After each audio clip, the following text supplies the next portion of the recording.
Before my best friend decided to run off with the baby, she insisted I help her test her husband's true feelings. She wanted me to pose as her lover and send a provocative text to her contract husband, "The baby in your wife's belly is mine." What I didn't expect was for my finger to slip. With a swoosh, the message went to my own husband, the one I'd married in a flash, Liam Dalton. For a second, my mind went blank. Then, a terrible sense of dread seized me. Liam and I might be married, but we were colder than strangers. This text was the equivalent of dropping an atomic bomb into the silent depths of his life. Just as I frantically tried to unsend it, I realized it was too late. My heart sank to the floor. This time, I'd really screwed up.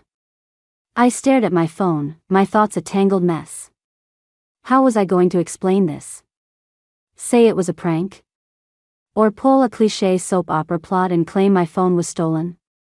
While my brain was short-circuiting, his profile picture, a black void, actually showed a sign of life. A message popped up. It was short and cold, like a poisoned dagger.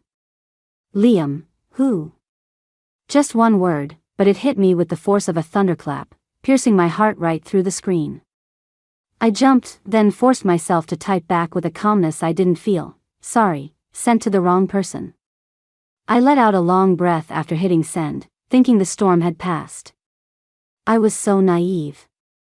That deep-sea black profile picture never responded. The dead silence was more terrifying than a raging tempest. Did he not believe me? Or did he just not care? Or maybe, he couldn't care less. The more I thought about it, the more agitated I got. I tossed my phone aside, deciding to go with out of sight, out of mind. But the moment I turned, I froze. Standing in front of the living room's floor-to-ceiling window was a tall, imposing figure who hadn't been there a moment ago. Liam was home. He was wearing a flawlessly tailored black suit, his back to me as he gazed quietly into the night. He hadn't turned on the lights, and his entire body was cloaked in shadows, like an emotionless statue radiating a forbidding chill. Something was wrong. Very wrong. Liam and I had a business marriage. In the year we'd been married, he came home at 2 a.m. on average, and sometimes not at all. It was only 7 in the evening. What was he doing home? Could it be, because of that text? I swallowed hard, my heart hammering uncontrollably in my chest. I started to say. But he slowly turned around. In the dim light, his deep, bottomless eyes locked onto me with unnerving precision. There was no emotion in them, as placid as a stagnant pool, yet they sent a bone-deep chill through me. "Who were you texting?" It wasn't a question. It was a statement, delivered with the unchallengeable finality of a judge's sentence. My heart clenched.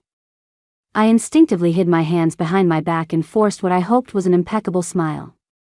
"Oh, no one. Just a friend. Didn't we have our 3 ground rules when we got married? No interfering in each other's private lives? I'm going to take a shower." I feigned a casual air as I turned and brushed past him. The second I closed the bedroom door, I leaned against it, my legs going so weak I almost slid to the floor. I immediately messaged my best friend, Mia, "Girl, I've made up my mind, I'm getting a divorce too. After it's final, we can find some beautiful, quiet place to raise our babies. You'll be the mom, and I'll be the godmother." Mia called back almost instantly, her voice full of worry. "Ava, are you okay? Liam, he didn't do anything to you, did he? What could he do to me?" I forced a laugh. That man's heart is made of stone. He probably wouldn't even blink if I actually cheated on him. But after hanging up, I couldn't laugh anymore. I'll admit it. What I'd said was half out of anger, and half, for my own benefit. Because the distance between me and Liam was more than just a cold piece of paper. It was a woman named Stella. She was his childhood sweetheart, the person everyone in our circle assumed would be the future Mrs. Dalton, the untouchable girl of his dreams. I once stumbled upon a file locked in the deepest drawer of his study. It was a detailed dossier on Stella, documenting every step of her life, from birth to the present day. At the end of the file, in his own handwriting, was a single line: "Stella, my guiding light." It was in that moment I truly understood that in this sham of a marriage, I was nothing but an irrelevant outsider. A year ago, I got drunk and stumbled into his room by mistake. The next morning, our parents cornered us at the door, took one look at the messy bed, and Liam's grandfather sealed the deal on our marriage right then and there. To this day, I can still remember the icy, piercing look Liam gave me, as if I were something filthy and disgusting. After the wedding, he avoided me like the plague. If I got even a little too close, he would instinctively frown and back away. In our entire marriage, aside from that one orchestrated accident, there was also that time 3 months ago, when I got drunk at a class reunion. Unfortunately, both critical times, I blacked out. All I could do was lie awake on countless nights, trying to savor the memory of his legendary, statue-like abs based on hazy recollections.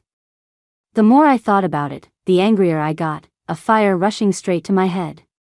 Since he didn't love me and didn't care about me, why should I stay faithful to him? I picked up my phone again, opened the most popular booking app, and bought an $8,888 VIP package for a top-tier male review club. Under add-on services, I checked the box for 10 connoisseurs. So what if he has great abs? I'll just pay to see all the abs I want. After my shower, I did a dramatic smoky eye. I changed into a sequin spaghetti strap mini dress I'd just bought, paired it with over-the-knee boots, and looked in the mirror. I was a dead ringer for a nightclub queen ready to own the floor. Just as I was about to leave, my stomach lurched violently, followed by a wave of dizziness that sent the world spinning. I stumbled and grabbed the wall for support. Could it be that booking 10 male models got me so excited my brain wasn't getting enough oxygen? As I was joking to myself, the bedroom door creaked open. Liam's tall frame appeared in the doorway.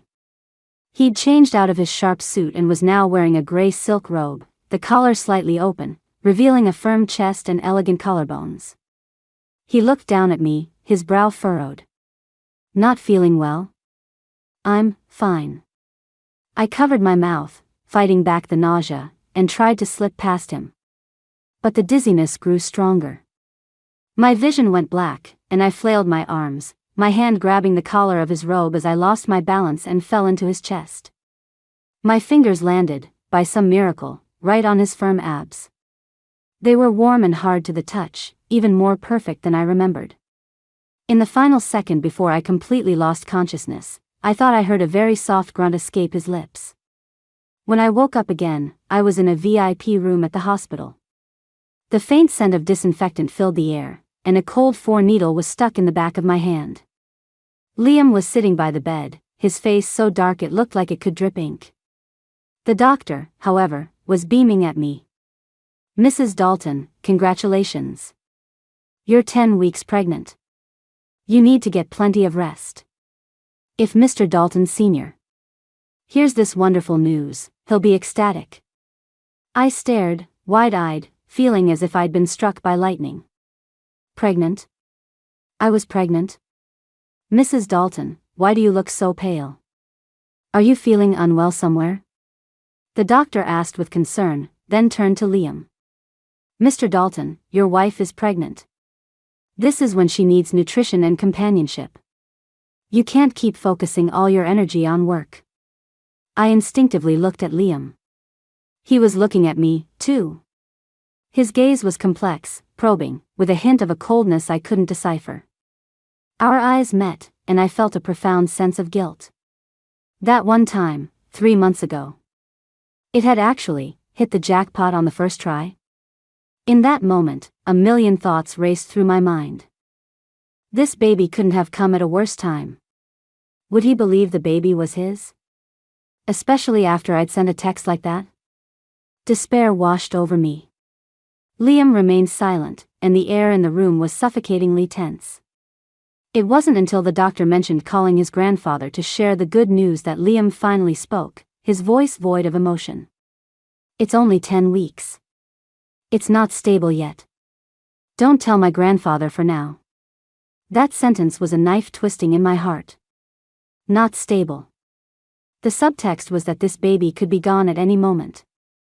He really didn't want this child. Or rather, he didn't believe this child was his. The ride home was agonizing. I frantically texted Mia, I'm in deep trouble. I'm pregnant. I'm coming to your place now, please be home. Message after message went unanswered. I switched to searching for guides on how to get a quick divorce and run away with a baby. The second Liam's car stopped in front of the house, I bolted upstairs, opened my laptop, and started drafting a divorce agreement. After a solid hour of research, Mia's call finally came through. Her voice was weak and hoarse. Ava, what's wrong? What kind of trouble are you in?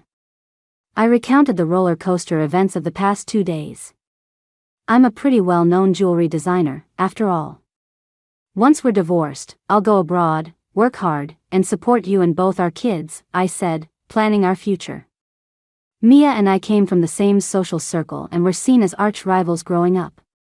That all changed in high school when my family hit a financial crisis. I was being bullied by my classmates, and she was the first one to stand up for me. Our relationship thawed after that.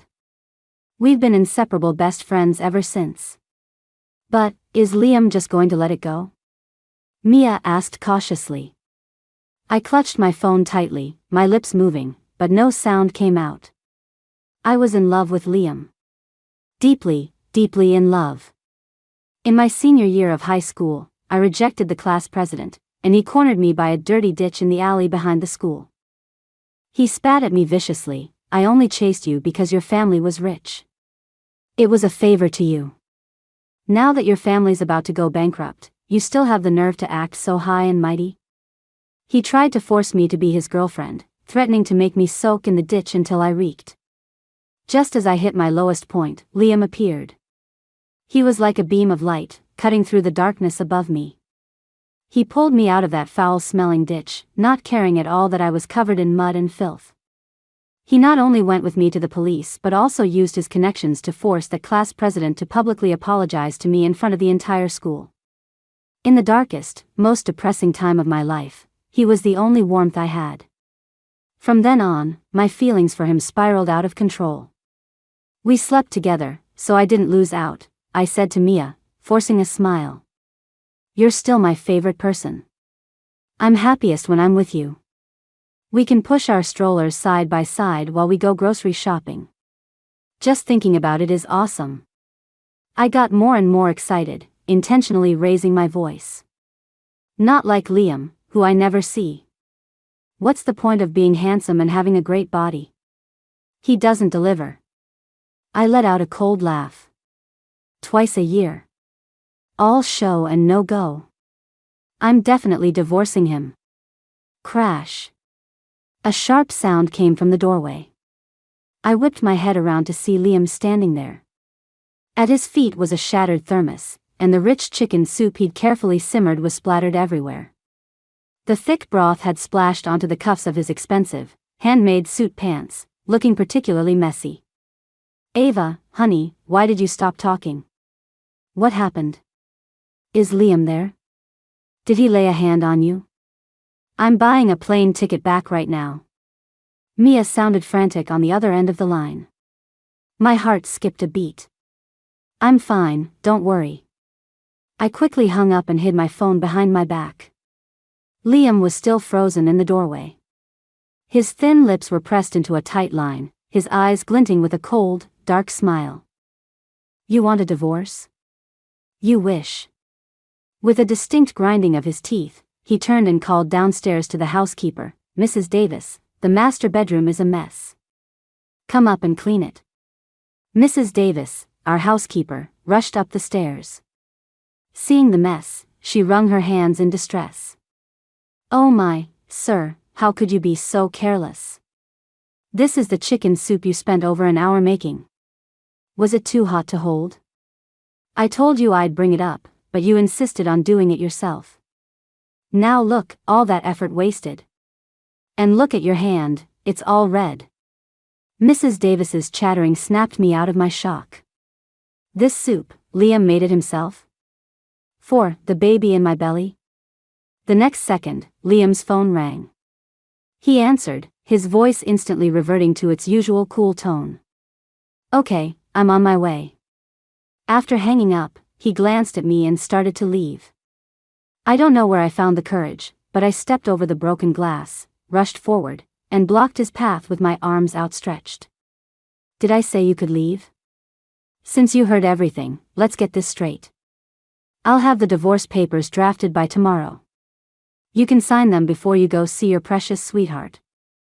Our housekeeper, Mrs. Davis, stared in horror. She quickly cleaned up the mess, scurried out with her head bowed, and thoughtfully closed the door behind her. Reason.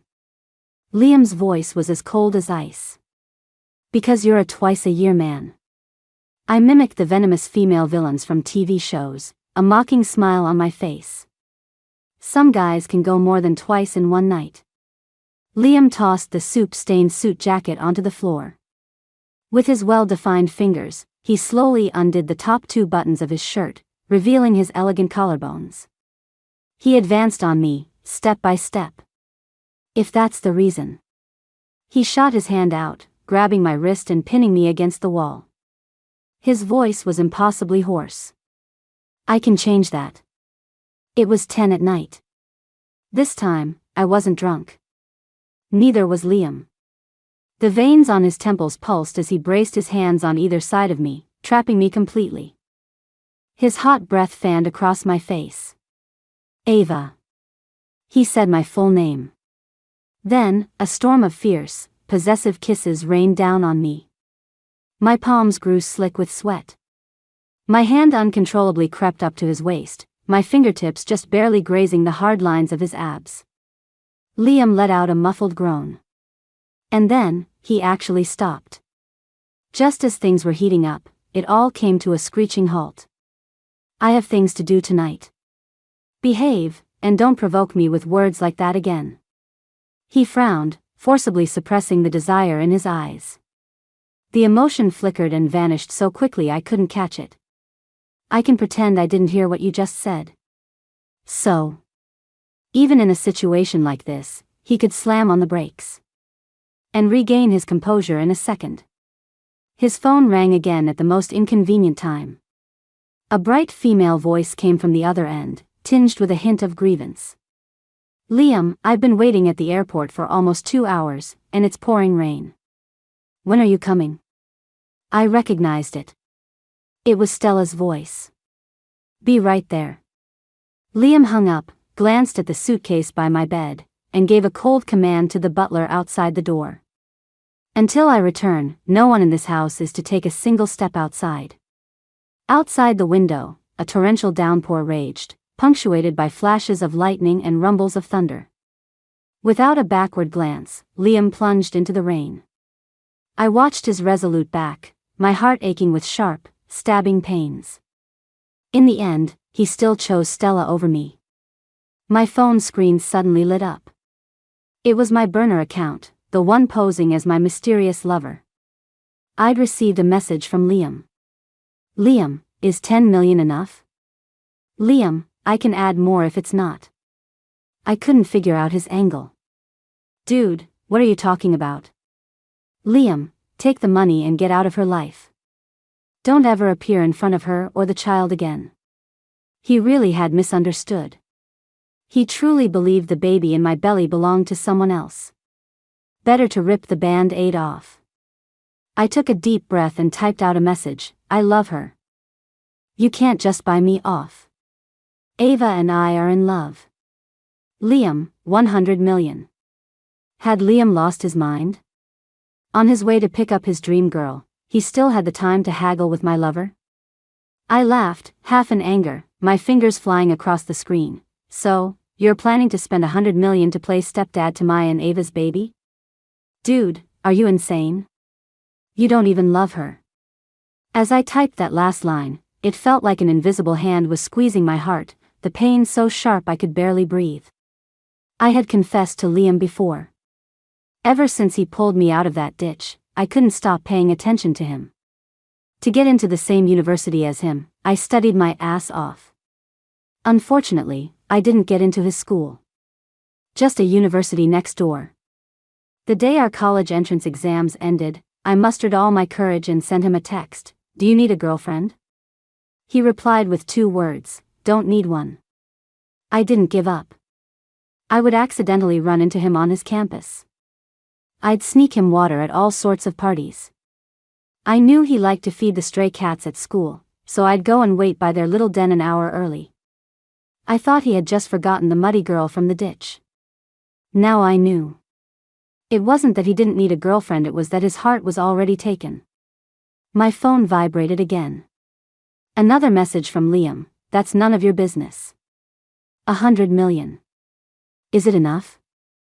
Me, not enough. Ava and I have true love. True love is priceless. Liam, she doesn't love you.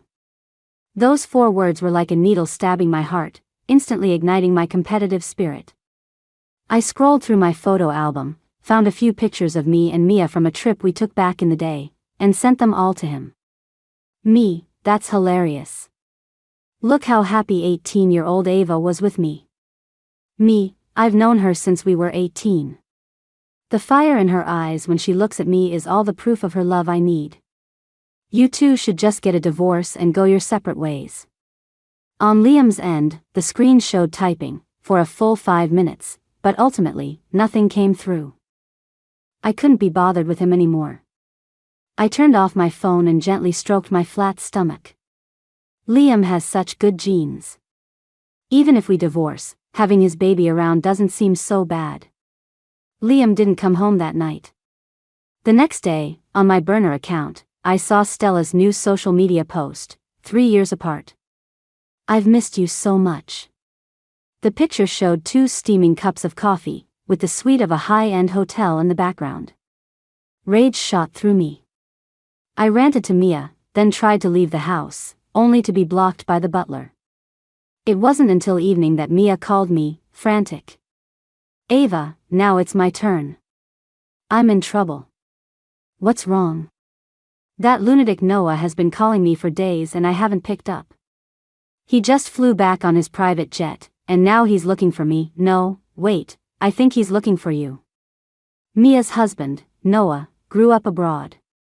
Their marriage was also arranged for business, and they barely saw each other more than a few times a year. Why would he be looking for me? Before I could finish, I heard a man's furious roar from the front door. "Open up. I'm looking for Ava. Ava, help me. You have to swear you've never seen me. I don't want to see him. If he asks if I'm seeing someone else, just say yes." Mia hung up abruptly. Noah practically forced his way in. The butler couldn't stop him and had to scramble to call Liam. By the time Liam rushed home, Noah was sitting on the living room sofa, one leg crossed over the other, impatiently surveying the decor. When he saw Liam, he didn't even bother to look up, speaking in a flippant tone. "Mr. Dalton, a pleasure to finally meet you." Liam walked expressionlessly to my side, shielding me behind him. His voice was cold enough to freeze water. "Mr. North, to what do we owe the pleasure?" "I'm looking for someone." Noah stood up. At 6'2", he didn't lose an inch of presence standing in front of Liam. "My wife, Mia. I heard she's a guest here, and I've come to take her home." Liam's brow twitched as he glanced at me. Steeling myself, I followed Mia's script. "You must be joking, Mr. North. I'm not familiar with Ms. Miller, and I certainly don't know where she is." Hearing this, Noah didn't get angry. Instead, he smiled. He walked around the sofa and approached me, his gaze intense. "Ms. Collins, let's not play games. I know Mia is here." He paused, then shifted gears. "But I'm here for another reason today, besides finding Mia." He pulled a gold-embossed business card from his pocket and held it out to me. "I hear you're one of the top jewelry designers in the industry. As it happens, my company's high-end jewelry brand is looking for a new chief designer. 8-figure salary, plus global profit sharing. If you say the word, the position is yours." I was stunned. Was Noah trying to poach me right in front of Liam? I instinctively looked at Liam. His face was ashen, the pressure around him dangerously low. "I appreciate the offer, Mr. North," I said, steadying myself and politely declining. But I have no plans to leave my current position. Is that so? What a shame. Noah shrugged, retracting the card without a hint of disappointment. But no matter. My offer stands. When it comes to acquiring the talent I want, I'm a very patient man. He finished with a meaningful glance at Liam, then turned and left as smoothly as he'd arrived. The moment the front door closed, I felt an immense pressure radiating from beside me. Liam grabbed my wrist, his grip so tight it felt like he might crush my bones. You've gotten bold, Ava, he seethed. Learned how to play for the other team while you're still on mine? I didn't. I struggled, wincing in pain. Let go of me. You didn't? He sneered, pulling me into his arms, his hot breath at my ear. Then tell me, what was that look he gave you? What did he mean, acquiring the talent he wants? Was he after you, or the little talent in your belly? Liam had misunderstood. He thought Noah was my lover, here to back me up and humiliate him in the process. I opened my mouth, about to explain. But then I caught a faint, lingering scent of gardenia perfume on him. It was the same brand as the scented candle in Stella's social media post. In an instant, all the words of explanation died in my throat. People change. I lifted my head to meet his crazed eyes, took a steadying breath, and said, word by word, since he's already shown up at our door, you saw it yourself, didn't you? I have someone else now. It's not happening. Liam's voice was terrifyingly dark. His black eyes stared at me, as if he wanted to devour me whole. I would rather die than divorce you. After saying that, he deflated like a punctured balloon and sighed. I'll deal with that poaching asshole. Under the dim light, he ran his tongue over his dry lips. His ears, however, were turning red. You complained about twice a year, right? Well, it can be many times. I can't touch you right now, but I can let you watch. Are you ready? All night long. I watched, all night long. He didn't let me speak, didn't let me move. He just told me to keep my eyes wide open and watch. The air was thick with an unspeakable, feverish tension. He seemed desperate to prove something, even doing 500 push-ups in one go. Liam's stamina was truly astounding. It wasn't until the sky began to pale in the east that Liam finally let me be. He pulled me into his arms, stroked my hair, and his voice was laced with exhaustion and hoarseness. You must be exhausted. Get some sleep. When I woke up again, a loving breakfast he'd made himself was sitting in front of me. To replenish your energy. Pan-seared steak, golden fried shrimp, and my favorite, garlic broccoli. I was suddenly in a daze. This wasn't right. Liam seemed like a different person. While Liam was in the bathroom, I quickly messaged Mia, describing the battle that had taken place at dawn. I think Liam misunderstood about Noah. Mia replied in seconds, that's fantastic. Let's see if they fight. Bestie, you'll have to tough it out for me. Take the heat. It would be great if Liam could beat Noah to a pulp, just as long as he leaves him breathing. Once they've destroyed each other, we can run away together. The plan sounded incredibly tempting. From that day on, Noah really did show up every single day. He stopped talking about poaching me and instead started sending a constant stream of gifts for pregnant women and babies to the house. From newborn clothes to first-year walking shoes, he sent entire shipping containers full. From high-end jewelry to Mia's specific brand of nursing bras and imported baby bottles. He was strangely persistent, standing guard at our gate like a sentinel all day, every day. I stood by the window, taking pictures of the spoils of war Noah sent and showing them to Mia. Mia, I think he's serious this time. From that day on, Liam never went to the office again. He stuck by my side, never leaving me. If I even went to the bathroom, he'd stand outside the door like a bodyguard, waiting. He also bought a whole box of parenting books. The New Mom's Guide, Notes on a Scientific Pregnancy, How to Be a Good Father, Listening to Women, The Greatness of Mothers, the Encyclopedia of Child Rearing. He frantically crammed parenting knowledge, and every day he'd talk to my 11-week-old belly. "Baby, it's Daddy." And he wouldn't miss a chance to throw shade at Noah. "All that stuff he sends is flashy but useless. Can you eat jewelry?" Liam sneered. "All show and no go." The next day, he presented me with a rare, pigeon's egg-sized pink diamond. "This looks better on you. Elegant, generous, and it holds its value." After that, I often stood by the window taking pictures of Noah to send to Mia. Liam got unhappy again. "Stop looking. What's so interesting about some guy? Look at me." He gripped my chin, forced my face toward him, and leaned in close. "You've been having trouble sleeping lately, right? Get on my back. I'll carry you around for a bit, lull you to sleep." I obliged and climbed onto his broad back. Liam's back was solid and gave me a great sense of security. The moment I got on, a wave of drowsiness washed over me. Because I liked Liam, I'd once registered a burner account just to document my secret crush. One of the posts read, "Ah, Liam's back looks so strong.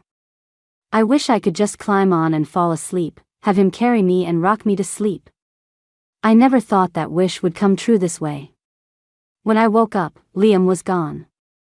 But I got a call from Stella. "Ms. Collins, do you have a moment? I'd like to meet with you." Her voice was crisp and pleasant, but carried a hint of unyielding command. I met Stella at a high-end coffee shop downtown. She was even more beautiful than I had imagined. A sleek bob haircut made her delicate features even more striking. Dressed in a tailored white pantsuit, she exuded both feminine charm and the sharp competence of a career woman. She was confident, poised, like a burning flame full of energy.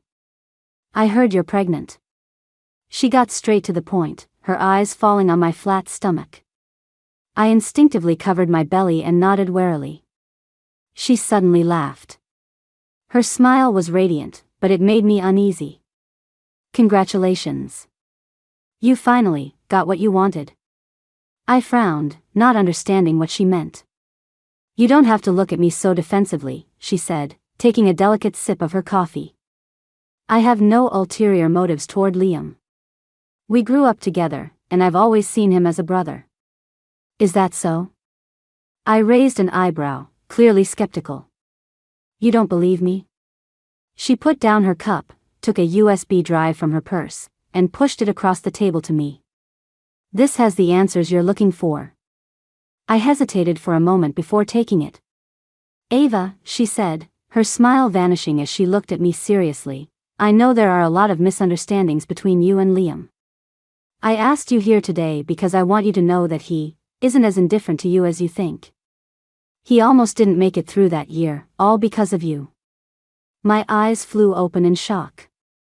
"Because of me?" Stella nodded. "Your senior year of college, you were in that online relationship, right? He locked himself in the lab every day during that time. I heard he cried himself to sleep every night. He'd be crying in a corner of the lab in the middle of the night.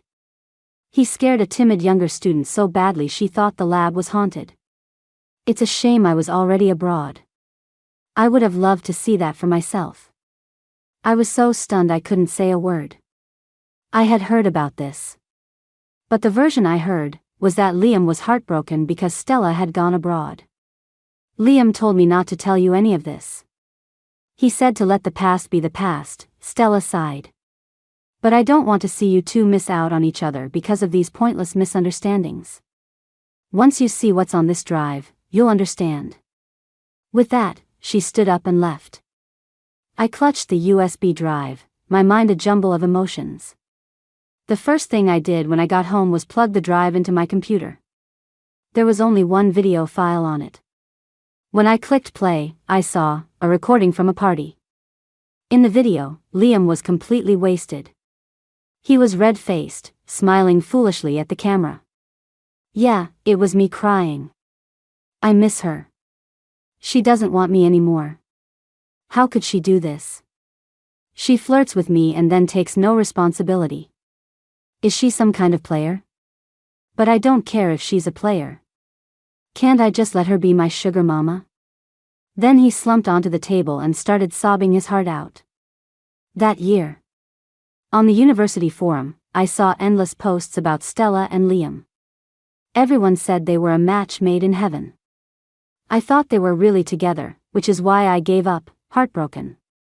On that burner account, the one called Liam's biggest fan, I started posting all sorts of dating pictures with different handsome guys.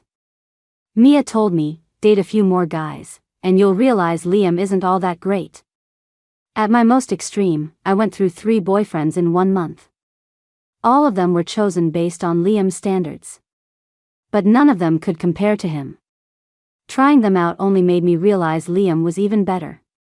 What are you watching? A low voice came from behind me. I jumped, nearly knocking the laptop off my lap. Liam had appeared behind me at some point. His gaze fell on the computer screen. In that instant, for the first time, I saw an expression of pure terror on his face. He lunged forward and slammed the laptop shut. Who showed you this? Stella, I said honestly. Is she crazy? Liam fumed. I'm docking her entire bonus for this year. 10 years. I'm docking her bonus for the next 10 years. Seeing him so flustered and angry, I found it a little funny. Ava, listen to me, I'm not that pathetic. Before Liam could finish, my phone rang. It was Mia, her voice thick with tears. Ava, come save me, Noah found me. I hung up and cut Liam off. I have an emergency. We'll talk when I get back. She had flown back from her island getaway just to support me, and was staying in the hotel right across from our house. I raced to the garage. I slammed my foot on the gas, and the car shot forward like an arrow. In the rearview mirror, I saw Liam's figure hastily chasing after me. Was I seeing things? Was Liam chasing my car on foot? By the time I got to the hotel, Noah was pacing back and forth like a cat on a hot tin roof. When he saw me, he looked like he'd seen a savior and rushed over. Ms. Collins, you're finally here. Please, help me talk to her. She's threatening to go on a hunger strike and won't see me. Then he turned back to the closed door, his voice almost pleading. Mia, honey, open the door and look at me. Your best friend is here too, okay? Since you know I'm pregnant, stop bothering me. My hormones are all over the place, and I can't risk the stress. Mia's voice boomed from inside the room, sounding full of energy. I was relieved. Okay, I won't bother you, but I'm not leaving. I'll just wait here by the door, Noah's voice sounded pitiful. Just as long as you're willing to hear my explanation. I looked at this man, so decisive and ruthless in the business world, now as meek as a puppy. They were at a stalemate at the door for another 10 minutes. Mia didn't open the door. Instead, Liam showed up. He was still in his gray pajamas from home, wearing a pair of bedroom slippers. His hair was a mess, his forehead was covered in a fine sheen of sweat, and his cheeks were flushed an unnatural red from the intense running. But it didn't detract from his handsome features one bit. Are you two that close? He calls, and you come running? Liam's eyes were bloodshot, like a provoked lion.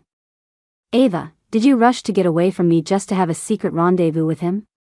Sir, you'd better watch your mouth. Noah frowned, his eyes on me. I have a wife. You have a wife? Liam pulled me protectively behind him and sneered.